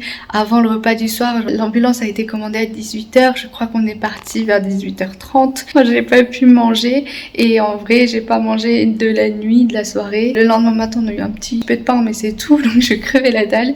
Et en fait c'était une fausse alerte parce qu'arrivé aux urgences obstétricales, on a attendu bien 1h30, mais avec des contractions qui continuaient, qui étaient assez douloureuses toutes les 5 à 3 minutes. Après, dans la soirée, ça s'est calmé. J'ai fait quand même plusieurs monitos. La sage-femme a fait l'examen du col, donc j'étais à 1,5. Les contractions avaient quand même travaillé sur le col, mais pas assez. Et puis après, ça s'est calmé. Dans la nuit, j'ai eu beaucoup moins de contractions et en tout cas, des contractions qui n'étaient pas douloureuses. Ils m'ont gardé en surveillance, en monito, et moi j'ai hyper angoissée parce que je savais pas quand, je savais pas où j'allais rentrer. J'angoissais extrêmement parce que comme je t'avais dit, ma sortie était prévue mardi soir et comme tu le vois, je suis toujours à l'hôpital. La médecin du service avait quand même proposé et trouvé que c'était important en fait que je rentre chez moi un petit peu avant l'accouchement pour que on se retrouve aussi tous les deux en couple, pour que je revienne un peu chez moi, que je reprenne mes marques avant l'arrivée de bébé. Mais j'étais tellement angoissée de pas savoir où est-ce que j'allais rentrer et comment aller faire le retour. Et puis surtout, mon compagnon a repris le boulot. Donc en fait, la journée, je suis toute seule. Alors même s'il a fait en sorte de rassembler toutes ses heures le matin et en début d'après-midi, donc il rentre assez tôt, soit 15h, soit 16h à la maison. Il part, il est 6h30, 7h moins le quart, jusqu'à 15 ou 16h. Ça fait une longue plage horaire, où en plus il rentre pas manger à midi, où en fait je suis toute seule et ça m'angoissait tellement parce que gérer la douleur et les sensations de savoir est-ce que j'appelle ou pas, est-ce que je vais à la maternité ou pas, et puis comment je fais. Dans ce cas-là, il faut que j'appelle les pompiers et il faut que je descende les 3 étages sans ascenseur. Enfin, tout ça, ça m'angoissait tellement, j'ai fait comme une mini crise de panique. La sage-femme des urgences a très bien compris et elle m'a gardée en surveillance. Parce que normalement, ils gardent pas avant 3 cm. Là, j'étais à 1,5 et ça n'a pas bougé. Parce que c'est vraiment les contractions douloureuses qui agissent sur le col, mais là, ça n'avait pas bougé, c'était pas le cas. Et elle a bien vu mon état, ça l'embêtait vraiment de me faire repartir alors que j'étais hyper angoissée comme ça. Donc, elle m'a gardée en surveillance. J'étais en salle de pré-travail, il y avait personne. Il y a 9 salles de pré-travail, 4 salles d'accouchement. Il y avait la place place, faire en sorte de me rassurer. Et du coup, mon compagnon est resté avec moi aussi la nuit, même s'il a très mal dormi parce que c'était dans un fauteuil. Puis de toute façon, entre deux, on a placé des monitorings et tout pour vérifier, pour entendre bébé, voir si tout allait bien et tout ça. Et franchement, elles m'ont pas beaucoup embêtée parce que elle a vérifié le col au début à l'entrée quand j'étais aux urgences obstétricales. Une fois quand je suis sortie dans la matinée, elles m'ont pas beaucoup embêtée par rapport aux palpations vaginales pour savoir l'évolution du col parce qu'en soi, ça n'avait pas vraiment évolué vu que dans la nuit, c'était vraiment une fausse alerte alors que j'y croyais vraiment, j'y croyais. Elle est toujours pas là, elle est toujours dans le bidou, bien au chaud. La petite puce se fait attendre. Depuis, j'ai régulièrement des contractions, donc à peu près toutes les 10 minutes, je dirais, ça se durcit, mais j'ai pas toutes des contractions douloureuses. Or, la sage-femme m'a dit c'est vraiment les contractions douloureuses qu'il faut prendre en compte.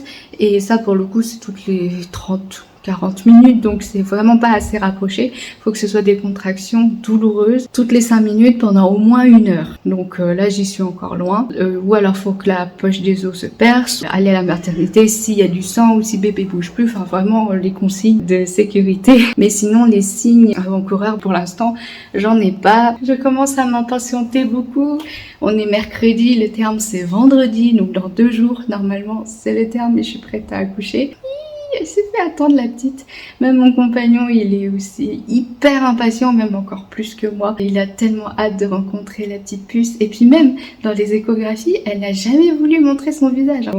On lui parle, on lui dit, mais papa et maman voudraient voir ton joli petit visage. Et te prendre dans nos bras, et faire des bisous, des poutous partout. Et prendre soin de toi. On lui parle tous les jours, je lui parle tout le temps. Et puis je marche, je fais des escaliers, je fais des squats et tout. On suit l'évolution. Je suis quand même beaucoup plus rassurée d'être à l'hôpital, même si la nuit, évidemment, je la passe toute seule. Mon compagnon peut pas rester, évidemment. Et puis, c'est pareil, le matin, il n'y a pas de visite. Après, il travaille, donc ma foi, c'est normal. Et du coup, il vient en visite l'après-midi. Dès qu'il a fini le boulot, il vient à l'hôpital.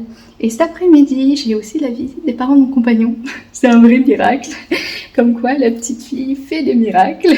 Et du coup, je suis trop contente d'avoir leur visite aussi. Moralement, je suis fort angoissée forcément par rapport à l'accouchement, mais je suis rassurée d'être bien entourée. Je pense aussi que le fait d'être restée toute la nuit à la maternité, d'avoir fait des allers-retours, d'avoir été dans ce cadre hospitalier, la lumière, les gens qui passent, beaucoup de monde quand même, c'est quand même assez angoissant et j'ai eu du mal à gérer tout ça forcément. Heureusement, mon compagnon était là. Mais donc du coup, à l'unité ici, ils ont aussi échangé avec la maternité, bien sûr. On a décidé d'un commun accord que c'était mieux que je reste parce que j'étais hyper angoissée, mais vraiment comme une crise de panique à l'idée de rentrer en étant toute seule dans mon état. C'est mon premier enfant, donc au niveau des sensations, je sais pas non plus. Au moins ici, j'ai des bons conseils et je suis toujours surveillée, toujours avec quelqu'un. Les angoisses diminuent quand même beaucoup quand il y a la présence de quelqu'un, parce que j'avais peur en fait de pas comprendre les sensations de mon corps. Enfin, je sais pas, moi c'est mon premier enfant, je sais pas trop comment c'est, et puis le corps aussi, il doit apprendre à travailler, à faire ce qu'il faut pour l'accouchement. D'avoir un regard extérieur, même de voir ah bah là c'est une contraction qui fait vraiment mal, ah effectivement, de pouvoir même surveiller l'heure, quand est-ce que ça arrive, les intervalles et tout ça. Franchement ça m'aide beaucoup. Je pense que c'est quand même mieux de rester jusqu'à l'accouchement ici en hospitalisation, même si bon les inconvénients c'est que je passe mes nuits sans mon compagnon. De son côté c'est peut-être plus angoissant dans le sens où il se dit merde, je veux pas rater le coche, je dois faire vraiment attention aux appels. C'est quand même vachement rassurant tout ce qui a été mis en place, donc le fait que je reste hospitalisée ici jusqu'à l'accouchement, que le transfert et tout ça c'est eux qui s'en occupent. Moi j'ai pas à avoir cette pression là en plus, cette angoisse là en plus. Là vraiment l'objectif c'est accouchement, bien manger, bien dormir, me reposer, sortir ces angoisses pour pas les garder en moi. Ce qui est prévu, c'est que à la maternité, donc les 3 à 6 jours en maternité, il y a une unité qui est une unité obstétricale un peu plus poussée, on va dire, qui va me suivre également. Pas que au niveau psy, mais du coup aussi au niveau obstétrical, qui vont passer beaucoup plus souvent, parce que d'habitude c'est une unité qui passe une fois peut-être pendant le séjour, mais que là du coup ils vont venir plus souvent pour surveiller et tout, avec en plus la liaison psy ici qui sera détachée pour pouvoir me voir à la maternité au besoin. Une fois que je serai sortie de la maternité, c'est prévu une passerelle, une liaison pour que je revienne hospitaliser ici avec mon bébé. Le but de l'hospitalisation est de surveiller le postpartum. Donc franchement, on a bien sécurisé, il y a un bon filet de sécurité. Donc au niveau angoisse et tout ça, ça diminue bien. Alors bien sûr, il y a beaucoup d'angoisse liée à l'accouchement, mais c'est légitime, c'est normal, je travaille dessus et je suis pas toute seule. Donc franchement, je suis beaucoup plus rassurée par rapport à ça. Voilà pour les dernières nouvelles. Là, en ce moment, dans ma tête, il y a que l'accouchement. Mon compagnon ici, dans sa tête, il y a que l'accouchement. Il va travailler, mais en pensant à 100% à la petite. Il est tellement impatient que ça arrive de vivre ce moment. On est tous les deux prêts, hyper contents de l'arrivée de notre fille. C'est génial, à part d'attendre et de suivre l'évolution des choses. En fait, il faut vraiment pas que j'hésite à dire physiquement ce que je ressens pour qu'il puisse jauger, voir par rapport aux consignes de la maternité s'il m'envoie ou pas, s'il me transfère ou pas. Et comme l'infirmière a dit, il faut vraiment pas que je le vois comme un échec, ces allers-retours. C'est normal pour un premier. Je connais pas non plus les sensations. Puis même, des fois, il y a des fausses alertes. Il y a le travail qui commence, mais il y a une pause dans les contractions, ça s'arrête. Enfin, faut vraiment que j'arrive à m'enlever de la tête cette sensation d'échec quand j'y vais et que je reviens. C'était un peu le cas quand je suis revenue mardi après la longue nuit à la maternité. Je suis revenue vers les 11h15. C'était très long, passer aux urgences, puis ensuite en salle de pré-travail. Après, c'est sûr que c'est plus rassurant d'être à la maternité parce que je suis sur place, on va rien rater et puis les sages-femmes sont vraiment sympas. Ici, bien sûr, c'est un hôpital, mais il n'y a aucune sage-femme, elles sont pas habilitées à voir, bon, le col, il est ouvert de autant, il n'y a pas de monito. Au niveau surveillance, c'est sûr que c'est mieux d'être à la maternité, mais ici, c'est quand même beaucoup plus calme. On n'est que 3 pour l'instant dans le service. Sur les 4 chambres, je m'entends bien avec l'autre maman aussi et son petit bébé. Ça se passe vraiment bien. Et mon compagnon peut quand même avoir quelques heures de visite tous les jours, donc ça c'est cool. Voilà pour les dernières nouvelles. Je pense que je vais te laisser et je te reprendrai la prochaine fois. Je te dis à bientôt.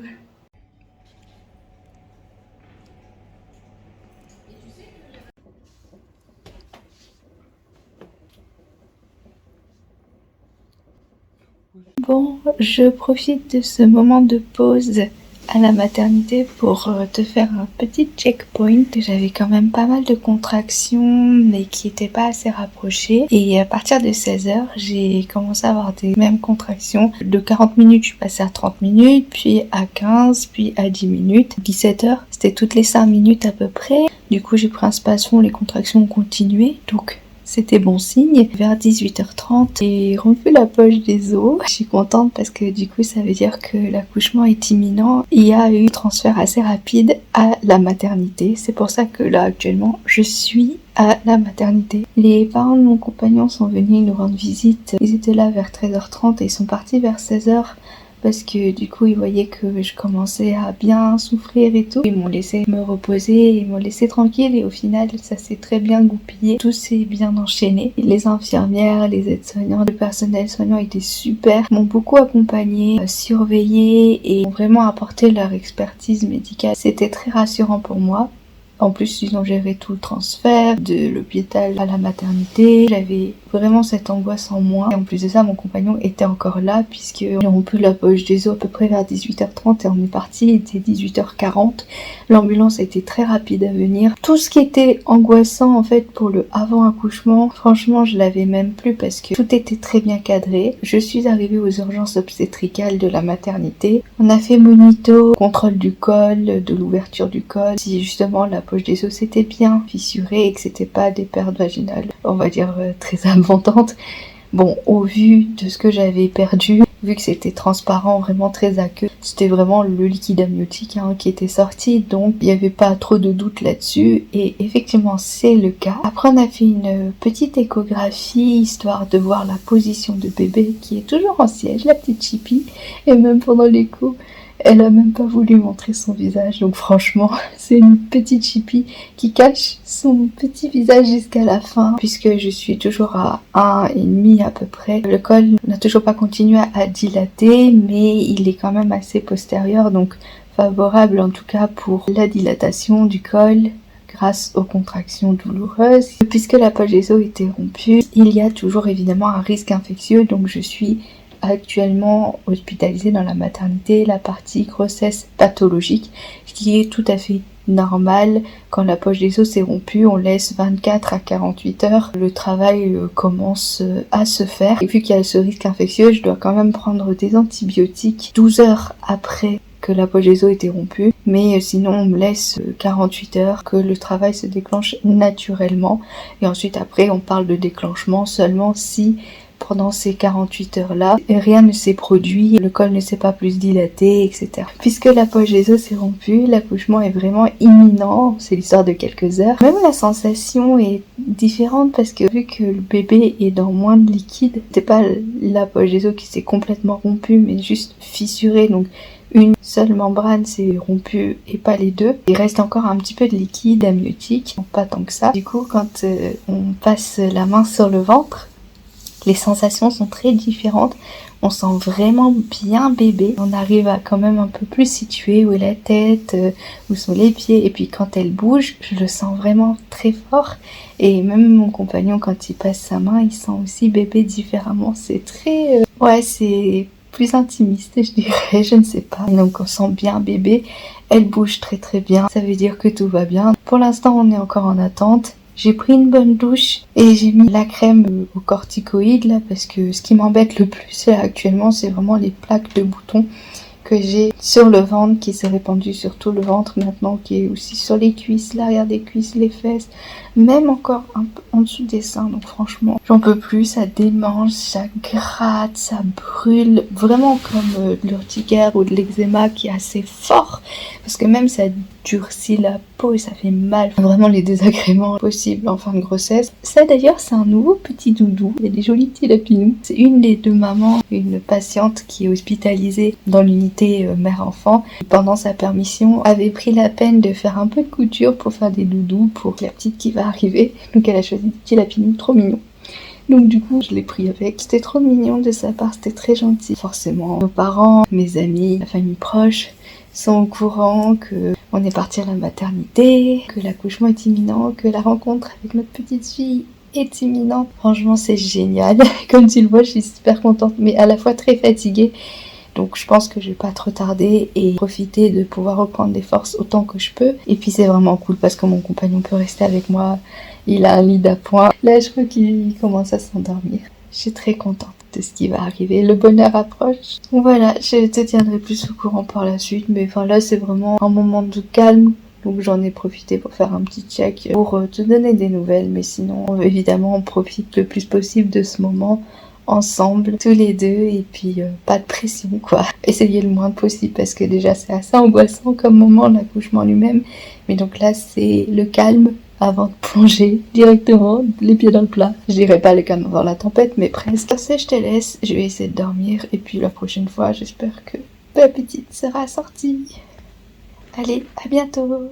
Coucou, on est jeudi 14 septembre et on est toujours dans la chambre et la petite est toujours dans le bidou, bien au chaud. Et on a plutôt bien dormi, franchement.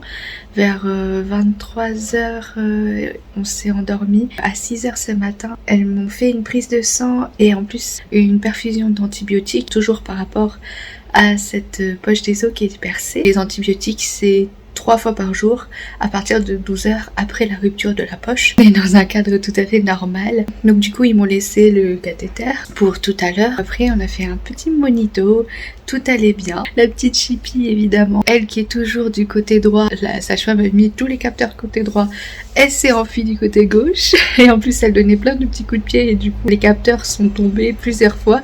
La sage-femme a dû revenir assez régulièrement pour remettre les capteurs. Elle voulait pas être dérangée du matin comme ça. C'est drôle. Je suis trop contente et moralement ça va super bien. Après physiquement j'ai des contractions pas assez régulières pour que ce soit un travail, mais j'ai quand même de bonnes grosses contractions assez régulièrement, 20-25 minutes, 30 minutes peut-être, ça dépend. Bon, physiquement faut le vivre, mais c'est tout à fait normal.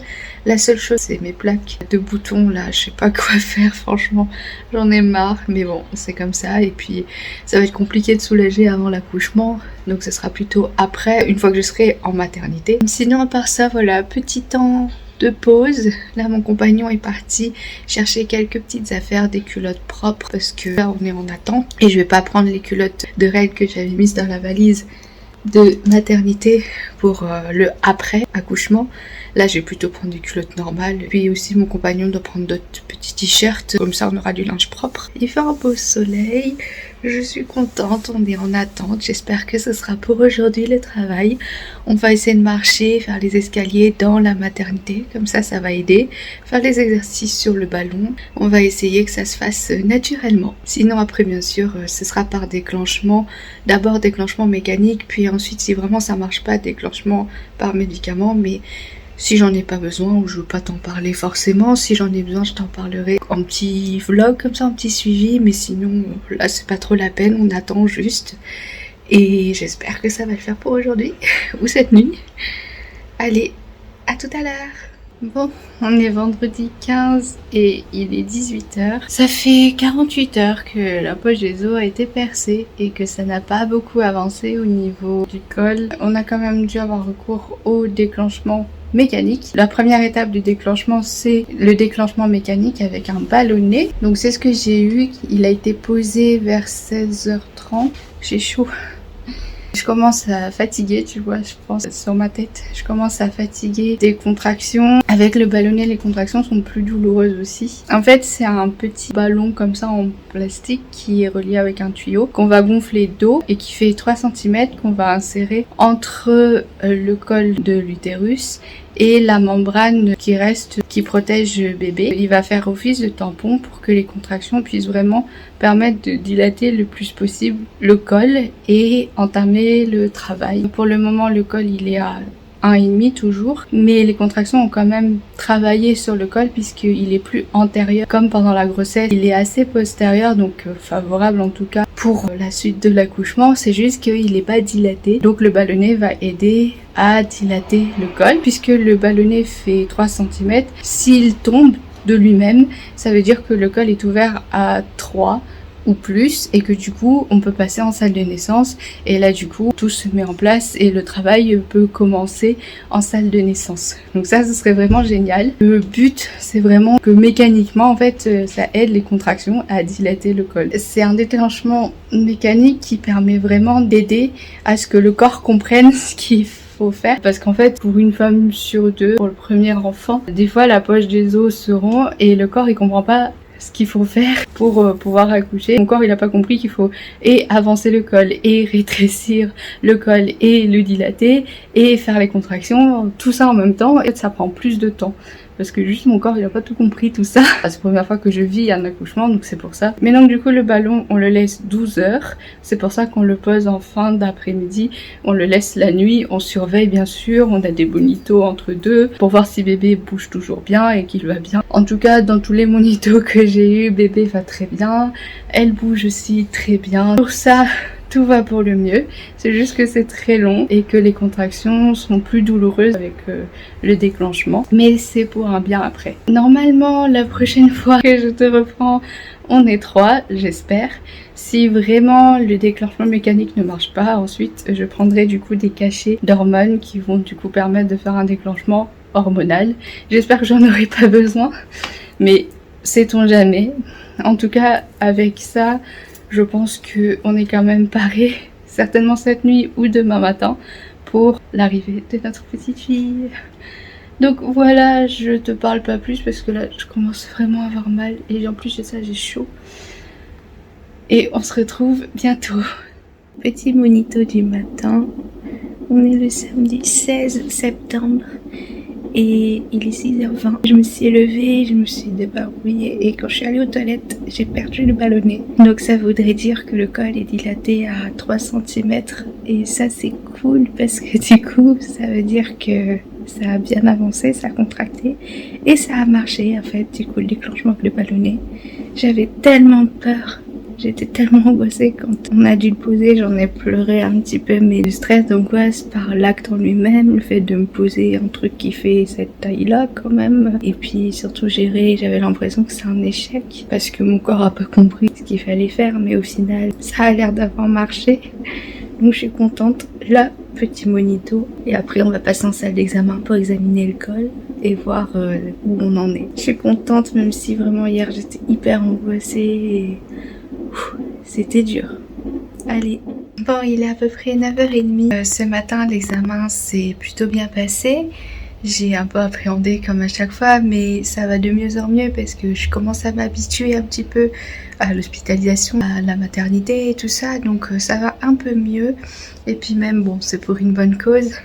Donc le col a plutôt bien bougé, il s'est à moitié effacé et il est assez mou et souple.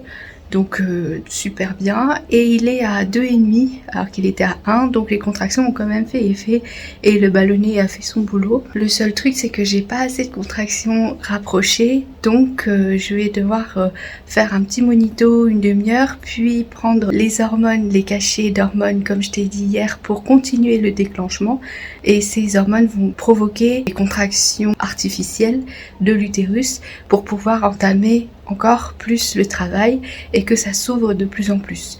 La limite c'est 3 cm pour passer en salle de naissance, et du coup comme là c'est 2,5, on fait le déclenchement avec les cachets ici dans cette zone de grossesse pathologique qui est tout à fait un cadre normal. Obstétricalement c'est tout à fait normal, et du coup on gère la douleur avec les spasmons et Doliprane, parce qu'un déclenchement c'est forcément des contractions qui sont pas naturelles et donc qui peuvent faire beaucoup plus mal parce qu'il n'y a pas toute cette ocytocine, endorphine et tout ça qui est produite en même temps pour pouvoir aider au travail et à supporter la douleur.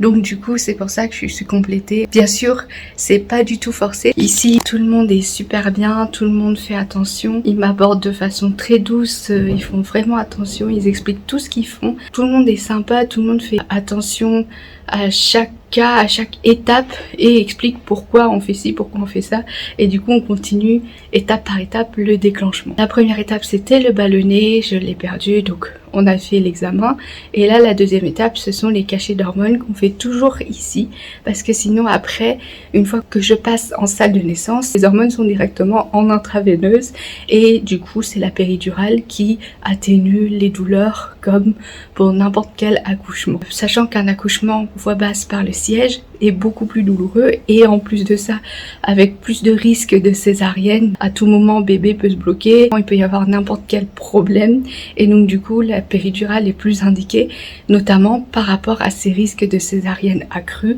et aussi par rapport à la douleur que ça peut provoquer, sachant qu'en plus c'est un déclenchement, donc comme je viens de te le dire, la douleur est quand même augmentée. Donc c'est loin de ce que j'avais en idée d'un accouchement physiologique. Oui. Oui. Bonjour. Bonjour. Vous avez pris le petit déjeuner? Je peux Oui, vous remettre c'est bon. mes monitos.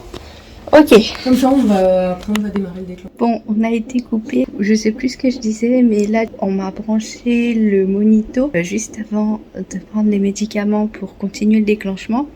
Et mon compagnon est parti chercher à l'appartement des petites affaires et prendre une douche et se changer et tout ça. Et puis en même temps, ça lui fait sa petite marche et il s'aère l'esprit et le corps. Ça, il en avait besoin, je pense, au bout d'un moment. C'est pour ça qu'il n'est pas là pour le moment, mais c'était pas gênant. Ça chemine, et toujours pareil, les sages-femmes sont vraiment super. Tout le monde fait vraiment attention. Franchement, c'est une super bonne équipe et je suis très bien prise en charge. Ah oui, c'est ça, je disais. On me pousse vraiment pas à prendre de médicaments. Enfin, je me sens vraiment pas contrainte de quoi que ce soit, et franchement, je peux être libre, je peux aller à la cafétéria, je peux marcher. On a un petit peu quand même d'intimité avec mon compagnon parce que on peut fermer la porte ou alors juste ouvrir la porte de la salle de bain, et du coup ça aide. Je me sens vraiment bien entourée, bien aidée, et je sais pourquoi je suis là, et je sais pourquoi c'est aussi long, parce que depuis mercredi je suis ici. Ça commence à faire long, mais c'est pour la bonne cause. Là c'est avant les cachets, donc j'ai beaucoup moins de contractions, et des contractions assez supportables en termes de douleur, donc ça va. Pendant le monito, mon bébé va super bien, donc je suis contente. J'espère que du coup ce sera quand même moins angoissant pour la suite, quoique à chaque étape le lot. Je te tiendrai au courant de la suite. À tout à l'heure. Bon, encore sous monito, mais là il est 18h, un truc comme ça. Je commence vraiment à avoir des contractions très douloureuses, très rapprochées. Et j'ai perdu le bouchon mais que avec du sang, et c'était trop mignon. Surtout au début c'était défilé clair, et en fait ça a fait un A. C'est trop mignon. Lui c'est l'initiale du prénom de notre fille, mais sinon c'est pas mignon du tout, hein. C'est un peu dégueu le bouchon. Et après on a fait un examen pour vérifier le col, Et là, j'ai une contraction. Pause. Bon, ça passe petit à petit là. J'ai des coups de chaud du coup après à chaque fois. Enfin bref, donc la sage-femme a examiné. Le col est quasiment effacé, donc favorable pour aller en salle de naissance, mais je suis encore à 2,5 et du coup pour un siège on est quand même assez exigeant sur la dilatation du col.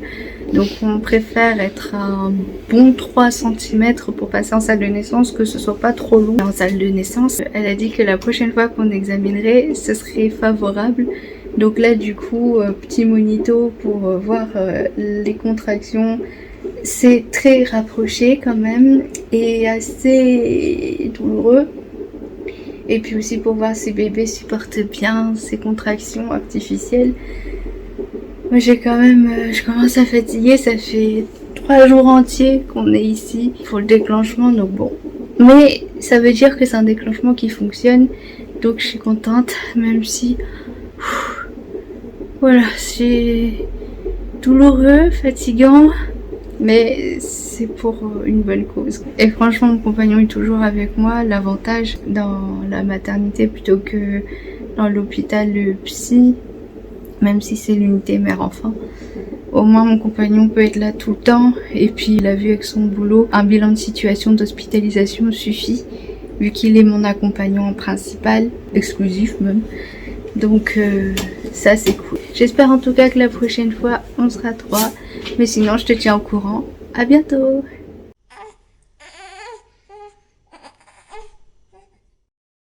Bon, on se retrouve, on est le dimanche 1er octobre et nous avons terminé le mois de septembre déjà. Ça fait 2 semaines jour pour jour que je n'ai absolument pas filmé parce que ça fait 2 semaines jour pour jour que j'ai accouché. Notre petit bébé est là, donc c'est vrai que les 2 premières semaines déjà moi j'étais claquée. Physiquement j'avais du mal à faire quoi que ce soit d'autre que de m'occuper de mon bébé, et aussi parce que elle est arrivée, donc tout le temps j'essaye de passer le plus possible avec elle, le papa aussi. Mon compagnon et moi on est tellement heureux de l'avoir enfin rencontrée et de pouvoir prendre soin d'elle. C'est vraiment un ange, c'est un petit ange ce bébé. Vraiment, elle est adorable. Elle fait déjà des bonnes nuits de sommeil, elle fait des bonnes couches, elle mange bien. Puis elle est très éveillée déjà, elle a des grands yeux pétillants. Évidemment, elle ressemble beaucoup à sa maman, mais elle a des bonnes joues de son papa. Et elle est très grande, elle est filiforme. Et même si c'est un bon poids de bébé, puisqu'elle est née à quasiment 4 kg, à 53 cm, et ben elle est toute fine, toute élancée et tout, elle est trop belle. Évidemment, je suis la maman, donc pour moi, c'est la plus belle petite fille du monde. Objectivement, tout le monde nous dit qu'elle est vraiment très très belle, notre petite. Et elle est très éveillée, donc ça fait plaisir. J'essaye de faire au mieux pour prendre soin d'elle. J'ai un petit rhume, donc c'est pour ça que je parle un peu du nez, mais bref. Ça a été un accouchement très très long, très très difficile, même si au niveau obstétrical, tout s'est bien passé au niveau médical. Je te ferai une autre vidéo pour parler un peu plus peut-être de cet accouchement et des conditions et tout ça, mais j'ai été très très fatiguée parce que déjà j'ai dû être déclenchée, donc en plus les contractions de déclenchement sont quand même plus douloureuses parce que c'est pas le corps qui produit les contractions mais qui les subit. J'ai eu du coup 3 jours de pré-travail, c'est-à-dire de 0 à 3 pour la dilatation du col. Et à partir de 3, c'était le samedi dans la fin d'après-midi où ça s'est débloqué. Les 3 jours de pré-travail ont pris fin pour les 9 heures de travail qui ont suivi.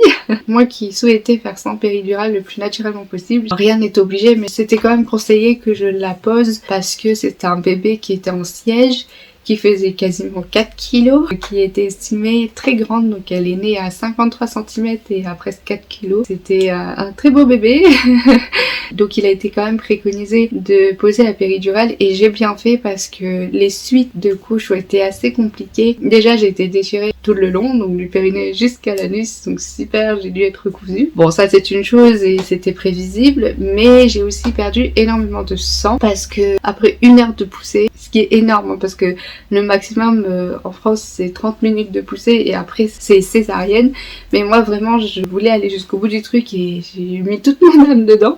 Et la petite elle a pas faibli, franchement son rythme super, c'est vraiment une guerrière, elle est très très forte.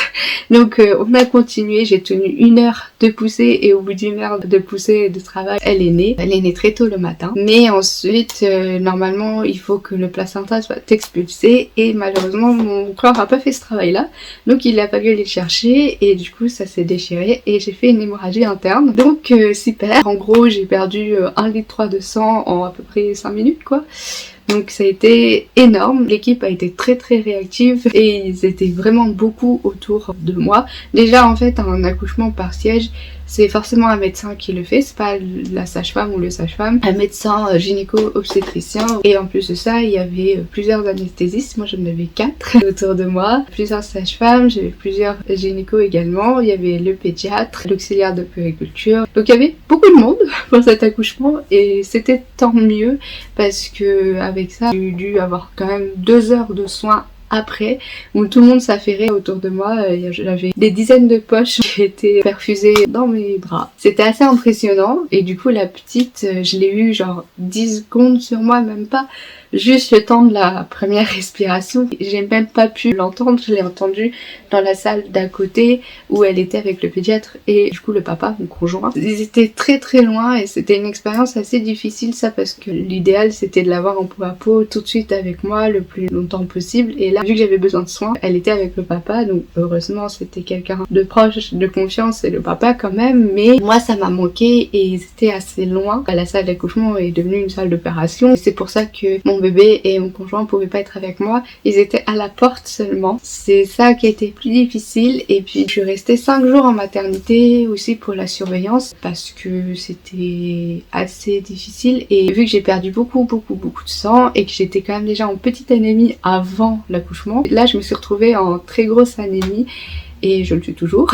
Et normalement j'aurais dû transfuser, donc j'aurais au moins dû avoir 3 poches de sang, c'est ce qu'ils m'ont dit à la maternité, mais comme j'ai émis le souhait que je voulais d'autres enfants par la suite, le fait d'être transfusée ça peut poser beaucoup de problèmes pour les prochaines grossesses et les prochains accouchements, donc on a essayé de tout faire pour ne pas me transfuser et j'ai réussi à tenir le coup, je suis allée jusqu'au bout du truc. J'ai pas dormi pendant une semaine mais c'est pas grave, je m'occupais quand même de mon bébé. J'ai essayé de tout faire bien, j'ai essayé de tout faire le maximum que je puisse. Je commençais à m'épuiser tout ça et dans un sens ça tombait bien. Comme je t'avais dit, l'unité mère-enfant dans laquelle j'étais hospitalisée avant l'accouchement en fin de grossesse, ça tombait très bien que j'avais une passerelle directement prévue pour que après la maternité, je revienne dans cette unité-là avec mon bébé et on sera hospitalisés toutes les deux. Bien sûr, la personne à soigner, c'est moi.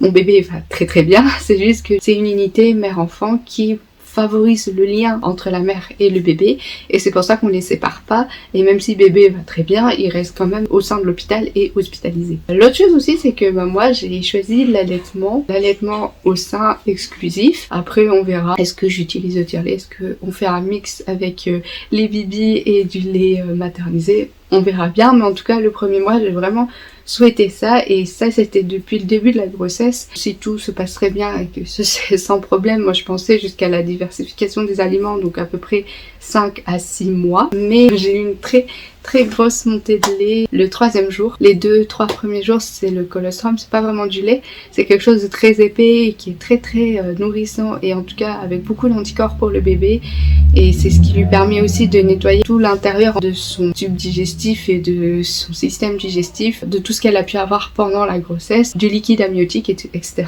Et ensuite, une fois que la montée de lait est faite, le bébé se nourrit du lait maternel. Moi, ma montée de lait a été très douloureuse. Je me souviens pendant 3 heures, j'avais mes seins qui étaient 4 fois plus gros, qui étaient durs, mais comme du bois, comme ça, vraiment dur comme ça. Et il n'y a pas une goutte qui sortait, c'était très engorgé, ça faisait extrêmement mal. Pour te dire, les douleurs de contraction, les douleurs de travail, je n'ai pas versé une seule larme, j'ai géré comme j'ai pu, mais j'ai pas versé une seule larme. Là, pour la montée de lait, pendant 3 heures, j'ai pleuré tellement j'avais mal. Je me suis dit, je vais sauter par la fenêtre, je peux pas tenir, c'est pas possible. Et en plus de ça, même psychologiquement, c'était dur parce que je m'étais dit, je vais devoir abandonner l'allaitement, ce qui était très important pour moi et pour la santé de mon bébé, je trouve quand même. Et au final, il y a une auxiliaire de puériculture qui est passée dans la chambre et qui a vu que j'étais vraiment dans un état pitoyable. J'étais en train de pleurer et tout ça, j'essaie de faire sortir manuellement le lait et j'arrivais pas du tout. Et en fait elle m'a apporté la solution du tire-lait. Alors c'est pas miraculeux parce que ça fait très très mal aussi, surtout quand c'est engorgé, mais ça a débloqué littéralement. Il n'y a rien qui sortait et malheureusement un liquide corporel qui est pas prévu qu'il soit bloqué, et il peut s'infecter et après ça fait des mastites, ça fait des infections au niveau des seins, etc. Donc super, ça très rassurant, n'est-ce pas? Ça a permis de faire sortir le lait, de me soulager et en même temps de laisser le temps de cicatriser, parce qu'en fait même ma mamelon était sanguinolent, enfin mes seins étaient sanguinolents tellement la petite elle essayait de téter sur un sein qui était bloqué, donc elle tétait plus fort et du coup ça m'a blessée et c'était vraiment sanguinolent. Donc j'ai fait une pause de 48 heures avec le tire-lait. Ensuite, je mettais le lait maternel dans un biberon qu'elle essayait de boire parce que le biberon, elle connaissait pas, elle avait beaucoup de mal. On a fait ça pendant 48 heures et puis le dimanche soir, donc j'étais déjà rentrée dans l'unité mère-enfant, comme je te l'ai dit, j'avais quitté la maternité. Une fois que ça s'est rétabli quand même un petit peu, je l'ai remise au sein. Et depuis du coup dimanche soir, donc il y a une semaine, j'ai repris l'allaitement maternel au sein exclusif et ça se passe assez bien, je trouve. C'est vraiment les premières secondes, la première minute d'accroche où souvent les bébés sont assez voraces, donc ils prennent le mamelon assez vivement, donc ça fait un peu mal, mais après ça s'apaise et puis elle boit plutôt bien, elle grandit bien, elle grossit bien, donc ça c'est une bonne chose. Ah et je vais devoir y aller. Au niveau allaitement, au niveau accouchement, ça s'est vraiment bien passé. La seule chose c'est que c'est très fatigant. En plus de ça, j'ai cette anémie toujours. Je suis complétée en fer et en vitamines, mais ça va se rétablir petit à petit parce que normalement j'aurais pu avoir une perfusion de fer, mais comme je te l'avais dit, j'ai fait une réaction allergique, donc ce n'est pas possible. Et la transfusion, comme je te l'ai dit, il vaut mieux pas parce que ça peut modifier le sang. Donc pour les prochaines grossesses, c'est quand même pas l'idéal. Pour le moment, c'est vraiment lent, c'est très fatigant, je suis vraiment fatiguée. Là ça fait 2 semaines, c'est si peu 2 semaines et pourtant j'ai l'impression qu'elle a toujours été là avec moi. Les journées sont tellement remplies que j'ai vraiment l'impression qu'elle a toujours été avec moi, que je veux m'en occuper à 100% jour comme nuit et tout. Effectivement c'est très fatigant et en même temps c'est tellement un plaisir pour moi de prendre soin d'elle. C'est plus que plaisir, c'est un épanouissement. Le fait d'être maman c'est un rêve pour moi. Après au niveau du système, je pense que vu qu'on est en hypervigilance depuis les 2 semaines, depuis l'accouchement, enfin même un petit peu avant, parce qu'en fait depuis que le pré-travail a commencé, je pense que le fait d'être en hypervigilance fait que ça s'est vraiment concentré sur les 4 haltères principales adultes qui gèrent vraiment la vie de tous les jours, et tout le reste c'est comme si ça s'était mis en stand-by, je sais pas. Donc du coup c'est vraiment les 4 haltères adultes qui s'occupent de la vie et du bébé qui sont le plus souvent là, et en même temps il y a quand même une conscience dans tout ça, je sais pas, à voir comment ça évolue pour le système. Et notre haltère enfant, Flora, eh bien elle est venue quelques fois, juste une demi-heure, le temps de voir son papa aussi, de parler un petit peu, de manger ou de voir la petite sœur. Elle est très déstabilisée, elle a peur de lui faire mal. À chaque fois qu'elle fait du bruit, elle se demande qu'est-ce qu'elle fait. On verra par la suite, le mois prochain, tu verras comment tout ça s'organise. Je te tiendrai un peu plus au courant. Bon, bah là, je vais aller rejoindre papa parce que je crois que la petite a besoin aussi de sa maman. Donc je vais arrêter la vidéo là. En tout cas, c'était un mois très chargé, surtout les 2 dernières semaines, même si bien sûr je suis en hospitalisation avec la petite. En tout cas, c'est une expérience merveilleuse pour moi d'être maman. J'espère que cette vidéo t'aura plu.